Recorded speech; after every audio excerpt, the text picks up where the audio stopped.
नमस्कार, न्यूज मंच देख रहे हैं और मैं हूं विशाल वैभव। आज बिहार विधानसभा में जो है लगातार गहमागहमी देखने को मिली और वहीं राजद के विधायकों ने जो है लगातार प्रदर्शन किया और कहीं ना कहीं जिस तरह से मुकेश यादव और तमाम जो राजद के विधायक हैं उनका जो बयान निकल के आया है, लगातार सरकार पर हमला बोल रहे हैं, सुशासन की सरकार पर सवाल उठाए जा रहे हैं। तो क्या कुछ प्रतिक्रियाएँ हैं, छोड़ जाते हैं सभी प्रतिक्रियाओं के साथ। बने रहिए न्यूज मंच के साथ। न्यूज मंच के लिए राहुल कुमार के साथ विशाल वैभव, पटना। और पहला राज्य बिहार होगा, हिंदू राज्य होगा और हरिभूषण ठाकुर बचौलिया उनका समर्थन किया। देखिए, अब चुनाव आया है, तरह तरह के आएंगे, बाबा आएंगे, लेकिन बिहार की समस्या क्या है? बिहार की समस्या है पलायन को रोकना, रोजगार को डेवलप करना, विकास करना, उन्नति करना।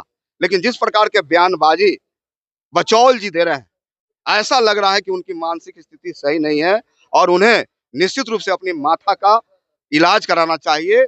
और हम लोग मांग भी करेंगे माननीय अध्यक्ष जी से कि ऐसे बयानबाजी करने वाले नेताओं पर कार्रवाई भी होनी चाहिए। लेकिन बागेश्वर बाबा ने कहा है कि वो आपको पूरा हिंदू राष्ट्र का मांग करेंगे, हिंदू राष्ट्र के लिए पैदल यात्रा करेंगे, बिहार को पहला हिंदू राज्य बनाएंगे। देखिए, यह देश सबों का है साहब। बापू ने इसी बिहार से आजादी के लिए लड़ाई लड़ने का काम किया था। बागेश्वर बाबा हो या कोई बाबा हो, लेकिन ये किसी भाई भाई को बांट नहीं सकते हैं। यह देश सबों का है और देश की आजादी में सबों के रक्त बहे है।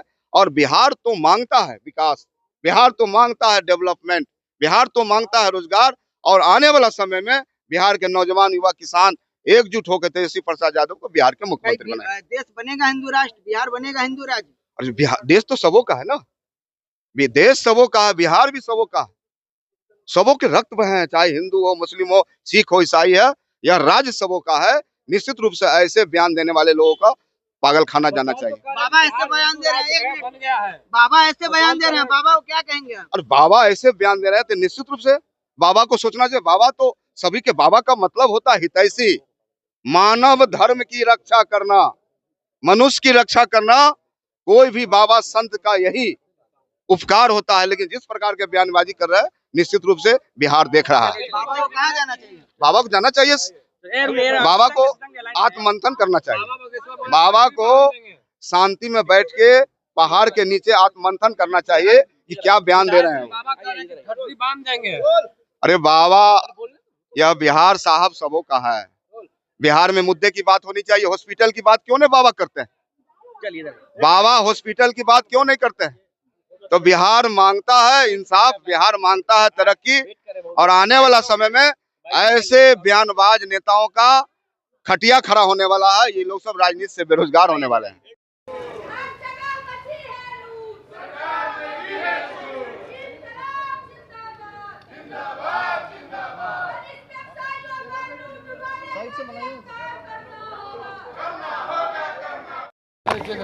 हो गया, अरे हो गया भाई।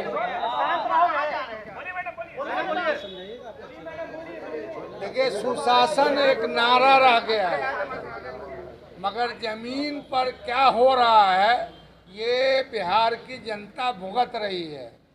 कल की जो घटना दिन दहाड़े हुई है भारी लूट की, यह क्या बताता है?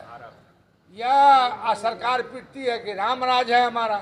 अगर यही इनका रामराज है तो इस रामराज की जरूरत बिहार की जनता को नहीं है। तो लेकिन सरकार से ले रही है कि बहुत जल्दी 2 अपराधियों को पकड़ भी लिया गया। अच्छा, अब जब वहीं पर था अपराधी, वहीं पे था अपराधी, अब पकड़ लिए तो कौन बहुत बड़ी बात? अरे लूट के जो भाग गया उसको ना पकड़िए।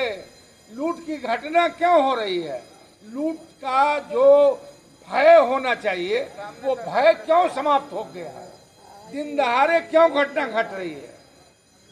और ये कहते हैं कि हमारा राज सुशासन का राज है, तो ये बता दें हत्या इनके राज में कितना हुआ, डकैती कितना हुआ, चोरी कितनी हुई, ये सब बताएं।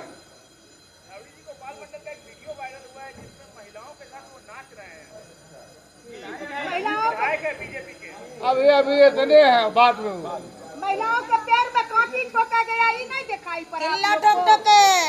सुशासन जी के जिला में पे गोली चली है। देखिए, बिहार में सुशासन कहीं नहीं है। बिहार में पदाधिकारियों की लूट की छूट मुख्यमंत्री जी दिए हुए हैं। जो जितना लूट सके वही लूट का छूट माननीय मुख्यमंत्री जी के है। आप उनके मंत्री विधायक के द्वारा सुनते होइएगा, कई मंत्री उनके भाग जाते हैं यहाँ से, वो अपने कार्यालय में नहीं रहते हैं। मदन सहनी जी समाज कल्याण मंत्री थे, उन्होंने कहा कि जब हम घर पर चले गए तो उनके मंत्री भी उनके अफसर से परेशान है। सिर्फ नीतीश कुमार जी के सरकार में और नीतीश कुमार जी की सरकार में अफसर को लूट की छूट है, जितना लूट सके। आप विधानसभा, हमारे नेता भी बोले थे, ये विधानसभा में अंग्रेज के जमाना की बना हुआ बिल्डिंग, लेकिन पीछे जो नया अभी माननीय मुख्यमंत्री जी के समक्ष बना है, उस बिल्डिंग का हाल तो देखिए, पूरा रिसा रहा है, चू रहा है, पैसा कहाँ चला जाता है। ये माननीय मुख्यमंत्री जी के सरकार में एस्टीमेट घोटाला होता है। जैसे इंजीनियर को बुलाया जाता है, इंजीनियर को कहा जाएगा इसका एस्टीमेट कितना है, तो 100 करोड़, तो इसको 200 करोड़ का एस्टीमेट बनाया जाएगा, 100 करोड़ पर कागज पर चल जाएगा। यही घोटाला है नीतीश जी के सरकार में। और अफसर जो है लूट कर विदेशों में, कई प्रधान सचिव है, उनकी संपत्ति की अगर जांच की जाए तो पूरे बिहार, सड़क हो, स्वास्थ्य हो, उसके मामले में सोने की चिड़िया बन जाएगा बिहार। 18 में 3 जगहों पर गोली चली है। एकदम लूट का छूट है, अपराधी बेलगाम है। कहीं पुलिस प्रशासन, पुलिस पर भी सरकार का नियंत्रण नहीं है। पुलिस दारू बेचवाती है, पुलिस अपराध करवाती है। पूरी तरह एक ही बार बतला दिए, लूट के छूट है नीतीश कुमार जी। एकदम सही बात आदरणीय नेता हमारे कहे हैं। हिंदुस्तान में, भारत में सभी जाति, सभी धर्म के लोगों को रहने का अधिकार है। कोई आदमी किसी धर्म पर अगर ठेस पहुंचाता है, हमारे सामाजिक न्याय और धर्म के नेता आदरणीय तेजस्वी प्रसाद यादव जी के साथ हम सब लोग खड़े हैं। बात को बोलने की क्या जरूरत है? आप किसी को कहने की जरूरत है जो यहाँ पर नहीं रहेगा किसी समुदाय के लिए, ये कहने की जरूरत है? हम कहेंगे, ये पत्रकार जी कहे रहने का नहीं है, नहीं निकलिए होली में। बचौल जी कह रहे हैं कि उनके पिताजी कभी जेल नहीं गए हैं। बचौल जी अपने गए हैं ना, आपको बतलाते हैं। भारतीय जनता पार्टी के लोग, विधायक और मंत्री है, उनकी जांच कराई जाए। शाम में सब दारू पीते हैं, अब मीट खाते हैं, सनातन धर्म की बात करते हैं, टिकी रख ले हैं, चनन करते हैं, सनातन धर्म का मीट खाते भर भर थाली, ये दिखावा करते हैं ना। धर्म के त्योहारों को कहीं न कहीं से बदनाम करने की कोशिश करते हैं। हमारे पूर्वजों ने होली में एक दूसरे को बधाई देना, ईद में सेवैयाँ खाना, होली में जाकर पाव पकवान खाना, ये तो हमारे पूर्वजों की पुरानी रीत रही है। इसको बचाए रखना चाहिए, और इसको अगर तोड़ने का कोई प्रयास करते हैं तो ये अच्छी परंपरा नहीं है। मैं आप लोगों से भी कहूँगा, कुछ निकम्मे किस्म के राजनेता चर्चा में आने के लिए इस किस्म के विवादित बयान देते रहते हैं, और हमारे मीडिया के साथियों को भी एक बीमारी लगी है टीआरपी बढ़ाने की, कि ऐसी चीजें जिन पर कोई बात नहीं होनी चाहिए उसको बड़ी बात बना के पेश करते हैं।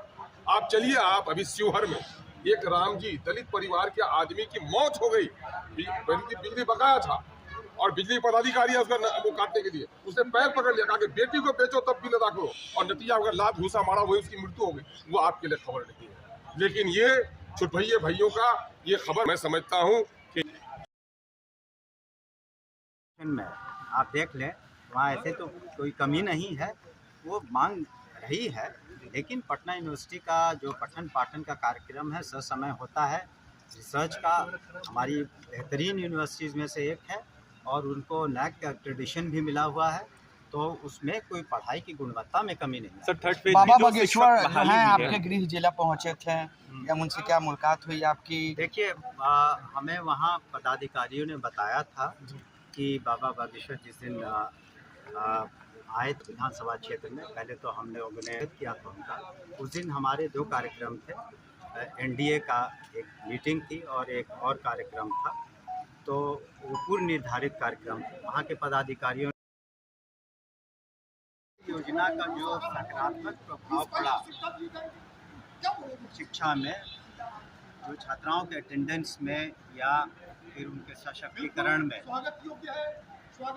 इसकी स्टडी एक अमेरिकन प्रोफेसर ने की, और उस स्टडी के बाद उन्होंने यूनाइटेड नेशंस में अपना रिपोर्ट सबमिट किया, जिसके आधार पर एक अफ्रीकन कंट्री में, ओमाली में, उसको फिर इंट्रोड्यूस किया गया, और वहाँ और अतिरिक्त पैसे दिए गए, क्योंकि इस साइकिल योजना से बहुत लाभ हुआ था, खास करके छात्राओं को, बाद में तो लड़कों को भी दिया गया।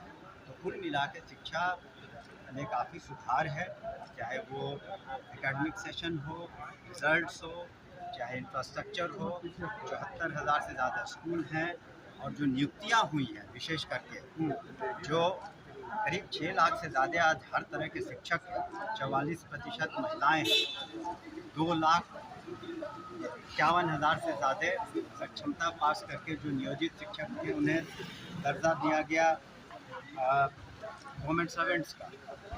2,60,000 से ज़्यादा बीपीएससी से पास हुए हैं। अभी प्रधान अध्यापक और जो प्रधान शिक्षक थे उनकी नियुक्ति बाकी है। तो इस तरीके से जो शिक्षकों की कमी थी हमने पूरी की, इंफ्रास्ट्रक्चर की पूरी कमी को हम लोग धीरे धीरे काफ़ी हद तक पूरा कर चुके हैं। तो शिक्षा में बहुत सुधार आया है, सी चेंज हम कहेंगे।